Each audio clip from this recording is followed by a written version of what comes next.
ಹೇಳಿದ್ರೆ ಫ್ಯಾಮಿಲಿ ಓಕೆನಾ. ಆದ್ರೆ ಈ ಸಿನಿಮಾದಿಂದ ಅವ್ರು ಅನುಭವಿಸ್ತಾರೆ ಯಾಕೆ ಇದೆಯಲ್ಲ ಸೆನ್ಸಾರ್ ವಿಚಾರ. ಮೊನ್ನೆ ತನಕ ಹಾಕಿ ಟ್ರೈಲರ್ ರಿಮೂವ್ ಮಾಡಿ ಮತ್ತೆ ಟ್ರೈಲರ್ ಹಾಕ್ತಾರೆ. ಎಲ್ಲಿ ಎರುತ್ತಾ ಇದ್ದಾರೆ ಪ್ರೇಮ್ ಅಂತ ನಿಮ್ಮ ಅದೇ ಸೆನ್ಸಾರ್ ವಿಚಾರದಲ್ಲಿ ಅಲ್ಲೇ ಎಡವಿದ್ದು ಸರ್.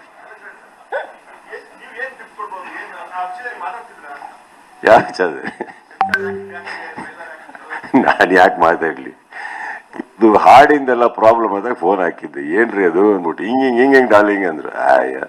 ತಲೆ ಕೆಡ್ಸ್ಕೊಬಿಡಿ, ಏನೋ ಮಿಸ್ಟೇಕ್ಗಳು ಆಗೋಗ್ತವೆ, ಯಾರು ಎಕ್ಸ್ಪೆಕ್ಟ್ ಮಾಡಿರಲ್ಲ. ಇನ್ನೊಂದು 2 ದಿನದಲ್ಲಿ ಇನ್ನೊಂದು ಹೊಸ ಸಾಹಿತ್ಯ ಮಾಡಿ ಅದೇ ಸಾಂಗ್ ಹೊರಗಡೆ ಬಿಡಿ, ಯಾಕೆ ಪರವಾಗಿಲ್ಲ, ಮಿಸ್ಟೇಕ್ಸ್ ಎಲ್ಲರಿಂದ ಆಗುತ್ತೆ ಅಂತ. ಅದು ಬಿಟ್ಟರೆ ನನಗೆ ಈ ಸೆನ್ಸಾರ್ ವಿಚಾರದಲ್ಲಿ ನಮ್ಮ ಸಿನಿಮಾಗಳೇ ಒದ್ದಾಡ್ತಾ ಇರ್ತವೆ, ಸೊ ಗೊತ್ತಾಗಲ್ಲ ನಮಗೆ. ಬಟ್ ಹಾಗಂತ sir, I strongly believe censor board has got a responsibility sir. ಇಲ್ಲಿ ಕೂತು ಅವ್ರ ಮೇಲೆ ಆಪಾದನೆಗಳು ಹಾಕೋದು ತಪ್ಪಾಗುತ್ತೆ. ಒಂದೊಂದು ಸಿನಿಮಾಗೆ ಒಂದೊಂದು ಥರ ಪ್ರಾಬ್ಲಮ್ಗಳು ಇರ್ತಾವೆ. ಅವ್ರಿಗೆ I don't know what happen the censor. ನಾನು ಸೆನ್ಸಾರ್ ವಿಚಾರಕ್ಕೆ ಫೋನ್ ಮಾಡಿದಾಗ ನಂದು ಒಂದೇ ಪ್ರಶ್ನೆ ಬರುತ್ತೆ, ಪ್ರೇಮ್ಗಾಗಲಿ ಈವನ್ ಧ್ರುವ್ ಯಾವ್ದಾದ್ರು ಒಂದು ಮ್ಯಾಟ್ರಲ್ಲಿ ಏನಾರ ಪ್ರಾಬ್ಲಮ್ ಆದಾಗ ಒಂದೇ ಪ್ರಶ್ನೆ ನಾನು ಕೇಳೋದು, I you okay? That's all my question ends there, I you okay?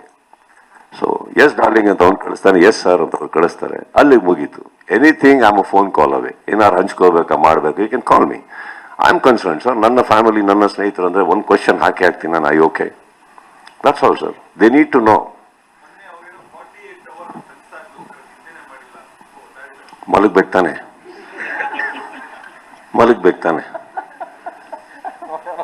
ಹಾಂ ಮಲಗ್ತಾರೆ ನೆಕ್ಸ್ಟ್ ಟೈಮ್ ಬಿಡಿ ಸರ್. ಹೋದ ಮಾತಾಡ್ತಾ ಕನ್ನಡ ಚಿತ್ರರಂಗದ ಬೆಳವಣಿಗೆಗಳ ಬಗ್ಗೆ ಕೂಡ ಮಾತಾಡಿದ್ರಿ. ಸೊ 2 ದಿನಗಳ ಯಾರು ಎಕರೆ ಬಗ್ಗೆ ಮಾತಾಡಿದ್ದು ಸರ್, ಅದು ಕಾಂಟ್ರವರ್ಸಿ ಆಗಿತ್ತು. ನೀವು ಅದಕ್ಕೆ ಬಗ್ಗೆ ರಿಯಾಕ್ಷನ್ ಕೊಟ್ಟಿಲ್ಲ, ರಿಯಾಕ್ಷನ್ ಕೇಳ್ತಾ ಇದ್ದಾರೆ. ಇಲ್ಲ sir, I will react where I am suppose to sir. I am a guest here, this is not even my stage and this shouldn't even be the question. Sudeep sir, ನನ್ನ last question. Sudeep sir ಈ side sir, Mark film release ಆಗೋ ಹಿಂದಿನ ದಿನ ನೀವು ಮತ್ತೆ ನಿಮ್ಮ team ಒಂದು ಹೋರಾಟ ಮಾಡಿ, ಈಗ KD ಫಿಲಮ್ಗೆ ಪೈರಸಿ ಆಗದಲ್ಲೇ ಇರೋದಕ್ಕೆ ನೀವೇನಾದ್ರು ಟಿಪ್ಸ್ ಕೊಡ್ತೀರಾ ಸರ್? 100%. ಪೈರಸಿ ಅನ್ನೋ ದೊಡ್ಡ ಭೂತ ಸರ್ ಸ್ಯಾಂಡಲ್ವುಡ್ಗೆ, ಕೇಳ್ತಾ ಇದ್ದೀನಿ. ಅಂದ್ರೆ ಈ ಭೂತದ ಬಗ್ಗೆ ಮಾತಾಡಲ್ಲ. ಪೈರಸಿ ಆಗದೆ ಇರಂಗೆ KD ಸಿನಿಮಾನ ಥಿಯೇಟರ್ ರಿಲೀಸ್ ಆಗಿದೆ. ಏನಲ್ಲ, ಕೂತಿದ್ದಾರೆ ಧ್ರುವಾರ್ ಕೂತಿದ್ದಾರೆ, ಒಳ್ಳೆ ಅಭಿಮಾನಿಗಳ ಒಂದು ಬಳಗ ಇದೆ ಅವರಿಂದ, ಒಳ್ಳೆ ಕರ್ನಾಟಕದ ಜನತೆ ಇದೆ ಅವರಿಂದ, ನೋಡ್ಕೋತಾರೆ ಬಿಡಿ, ತಲೆ ಕೆಡಿಸ್ಕೋಬೇಡಿ. ಅಂಡ್ ಇನ್ನೊಂದು ಸರ್, ಕಳ್ತನ ಮಾಲ್ನ ಆಸೆ ಪಡೋರು ಶಿವಾಜಿನಗರದಲ್ಲಿ ಸಿಗ್ತಾರೆ. ಹಾಗಂತ ಯಾವ ಮಾಲ್ ಕ್ಲೋಸ್ ಆಗಿಲ್ಲ. ಕಳ್ತನದ ಮಾಲ್ ಆಸೆ ಪಡೋರಿಗೆ ಕಳ್ರು, ಅವ್ರಿಗೆ ಕಳ್ಳನ ಮಕ್ಳ ಬಗ್ಗೆ ನಾವೇನು ಮಾತಾಡೋದು? ಹಾಗಂತ ಈಗ ಥಿಯೇಟ್ರಿಗೆ ಹೋಗಿ ಲೈನಲ್ಲಿ ಕ್ಯೂ ಆಗಿ ನಿಂತ್ಕೊಂಡು ಅಷ್ಟು ಜನ ಹೋಗ್ತಾ ಇರ್ತಾರಲ್ಲ, ಅವ್ರ ಬಗ್ಗೆ ಮಾತಾಡೋಣ. ನೋಡಿ, ಪೈರಸಿ ಇದ್ರು ಎಷ್ಟು ಪ್ರೀತಿಯಲ್ಲಿ ದೇವ್ರ ದರ್ಶನಕ್ಕೆ ಬರ್ತಾ ಇದ್ದಾನೆ ಅಂತ. ಥಿಯೇಟ್ರು ನಮ್ಮ ದೇವ್ರು ಸರ್. ಭಕ್ತಿ ಇರೋರಿಗೆ, ಬೆಲೆ ಇರೋರಿಗೆ ದೇವಸ್ಥಾನಕ್ಕೆ ಬರ್ತಾರೆ ಹೊರತು ಬೇರೆ ಅಲ್ಲ. Correct? Don't worry about it. ಆತ್ಮೀಯರು ಹೌದು. ಸೊ ಅವರು ಆತ್ಮೀಯತೆಯಿಂದ ಕೇಳೋದಕ್ಕೆ 3 ದಿನಗಳ ಕಾಲ ಶೂಟಿಂಗ್ ನ ಮಾಡ್ಕೊಟ್ಟಿದ್ದೀರಾ.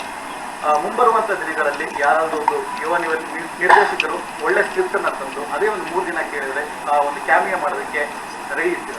ಖಂಡಿತವಾಗ್ಲು ಸರ್, ಮಾಡಿದ್ದೀನಲ್ಲ ಸರ್, ಎಷ್ಟೋ ಮಾಡಿದ್ದೀನಲ್ಲ. ಪ್ರೇಮ್ ಏನು ಇವಾಗ ಬಂದಿರೋದು ನನ್ನ ಲೈಫಲ್ಲಿ, ಈ ಕ್ಯಾಮಿಯೋ ಕೇಳ್ಕೊಂಡು ಅಟ್ಲೀಸ್ಟು ಎಷ್ಟು ಚೆನ್ನಾಗಿ ಮಾಡಿಲ್ಲ ನಾನು. ಇನ್ನೊಂದು, ಎಲ್ಲರೂ ಸಿನಿಮಾಗೆ ಬರಬೇಕು ಅಂತ ಇಲ್ಲ, ನಿಮ್ಮ ಟ್ರೈಲರ್ ಲಾಂಚಿಗೆ ಕರೆದಿದ್ದಾರೆ, ಇನ್ನೊಂದು ಏನಕ್ಕೋ ಕರೆದಿದ್ದಾರೆ, ಹಾಡು ಹೇಳಕ್ಕೆ ಕರೆದಿದ್ದಾರೆ. ನೀವು ನಂಬ್ತಿರೋ ನಂಬಿ ಬಿಟ್ಟರೆ ಬಿಡಿ. ನಾನು ನನ್ನ ಸಿನಿಮಾಗಳಿಗೆ ಹಾಡಕ್ಕೆ ಕೇಳಿದ್ರು ನಾನು ಹಾಡಕ್ಕೆ, not that I am a great singer sir, but I don't like to, ನನಗೆ ಇನ್ನೊಬ್ಬರಿಗೆ ಅದು ಸಪೋರ್ಟ್ ಆಗುತ್ತಾ ಮಾಡಲಿ. ಬಟ್ ನನ್ನ ಸಿನಿಮಾ ಅಂತ ಬಂದಾಗ ನಾನು ಯಾವುದೋ ಇನ್ನೊಂದು ಯುವ ಪ್ರತಿಭೆಗೆ ಯಾರಿಗಾರು ಕೊಡ್ರಿ ಅವಕಾಶ, ಆ ಸಿನಿಮಾ ಇಷ್ಟ, ಆ ಸಾಂಗ್ ಹಿಟ್ಟಾದ್ರೆ ಅವ್ರಿಗೊಂದು ಲೈಫ್ ಆಗುತ್ತೆ ಅಂತೀನಿ. ಐ ಹ್ಯಾವ್ ಗಾನ್ ಸರ್, ಎಷ್ಟೋ ಕಡೆ ಹೋಗಿದ್ದೀನಿ ನಾನು, ಮಾಡಿಲ್ಲ ಅಂತ ನಾನು. I have done.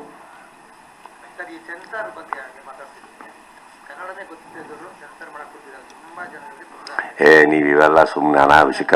ಇಲ್ಲ ಸರ್, ಕನ್ನಡ ಗೊತ್ತಿಲ್ಲದಿರೋರು ಅಲ್ಲಿ ಪ್ರಧಾನಮಂತ್ರಿನೂ ಗೊತ್ತಿದ್ದಾರೆ, ಕನ್ನಡ ಗೊತ್ತಿಲ್ಲದಿರೋ ಪ್ರಧಾನಮಂತ್ರಿ. ಅದು ಏನು ಮಾಡೋಕ್ಕಾಗಲ್ಲ ಸರ್. ಇವಾಗ ಹೇಳ್ತೀನಿ ಕೇಳಿ, ಅದು bureau, you are talking about bureaucrats here, let's not talk about it. It's very thing, it's not. ಎಷ್ಟು ಕರ್ನಾಟಕದಲ್ಲಿ 80 ಸಿನಿಮಾ ರಿಲೀಸ್ ಆಗುತ್ತೆ ಅಂದ್ರೆ 80 ಸಿನಿಮಾದಲ್ಲಿ 75 ಸಿನಿಮಾಗಳು ಏನು ಪ್ರಾಬ್ಲಮ್ ಇಲ್ಲದೇ ಸೆನ್ಸಾರ್ ಮಾಡಿಕೊಟ್ಟಿದ್ದಾರೆ ಅವರು. ಯಾವ್ಯಾವುದೋ ಕಾರಣಗಳಿಗೆ ಕಮರ್ಷಿಯಲ್ ಸಿನಿಮಾಗಳು ತೆಗೆದಾಗ ಇರುತ್ತೆ. ಹಾಗಂತ ಬ್ಯೂರೋಕ್ರಾಟ್ಸ್ ಬಗ್ಗೆ ಆ ಥರ ಮಾತಾಡೋದು ತಪ್ಪಾಗುತ್ತೆ. It is not even right for us to talk about all that. They have the responsibility sir. Yes ಕೊನೆ ಪ್ರಶ್ನೆ ಅಂತ ಹೇಳಿದ್ರು ತಾನೆ ಅವಲ್ಲೇ ಹೌದು. ಮಾತಿಗೆ ನಿಲ್ಬೇಕು ತಾನೆ. ಹೌದು ಅಲ್ಲ ಮಾತಿಗೆ ಬದ್ಧರಾಗಿರ್ಬೇಕು ತಾನೆ. Correct. ಅದೇ ನಾವು ಮಾತು ತಪ್ಪಿದ್ರೆ ಹೆಂಗ್ ಆಗ್ತಾರೆ ಶಾರದಾ ಅವರು. ಕರೆಕ್ಟ್. ನನ್ನ ಕೊನೆ ಪ್ರಶ್ನೆ ನನ್ನನ್ನ ನಾನು ಮುಗಿಸ್ಕೊಂತೀವಿ ಅಂದ್ರು ಕರೆಕ್ಟಾ. ಶಾರದೇನು ಮೆಚ್ಚಲ್ಲ ಆಮೇಲೆ. ಆದ್ರೂ ನಾವು ಒಳ್ಳೆಯವರಮ್ಮ, ಒಂದು ಅವಕಾಶ ಕೊಡ್ತೀವಿ, ನಾವು ಅಷ್ಟು ಕ್ಷಮಿಸ್ತೀವಿ, ನಾವು ಅಷ್ಟು ಕೋಪಿಷ್ಟ್ರಲ್ಲ, ಒಳ್ಳೆಯವರು ನಾವು. ಉತ್ತರ ಕೊಡಿ ಪ್ರೇಮ ಶಾರದೆಗೆ.